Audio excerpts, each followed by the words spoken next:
વાત કરીએ વડોદરાની તો વડોદરાના ગોત્રી વિસ્તારમાં પાણીની લાઇનમાં ભંગાણ સર્જાતા ભર ઉનાળે ચોમાસા જેવી સ્થિતિ સર્જાઈ હતી.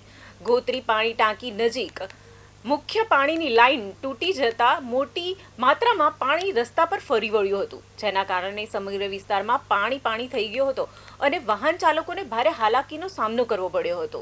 રસ્તા પર પાણી ભરાતા ટ્રાફિકની સમસ્યા સર્જાઈ હતી. અનેક વાહનો ધીમે ધીમે પસાર થતા જોવા મળ્યા હતા, જ્યારે સ્થાનિક લોકો પણ મુશ્કેલીમાં મુકાયા હતા.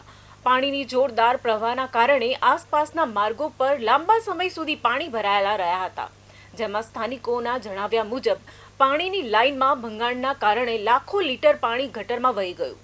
એક તરફ ઉનાળાના પાણીની તંગી વચ્ચે પાણીનો આ પ્રકારનો બગાડ લોકોમાં રોષ પેદા કરી રહ્યો છે, જ્યારે ઘટનાની જાણ થતાં સંબંધિત વિભાગની ટીમ સ્થળ પર પહોંચી હતી અને પાણીનો પુરવઠો બંધ કરી રિપેરિંગ કામગીરી હાથ ધરવામાં આવી હતી.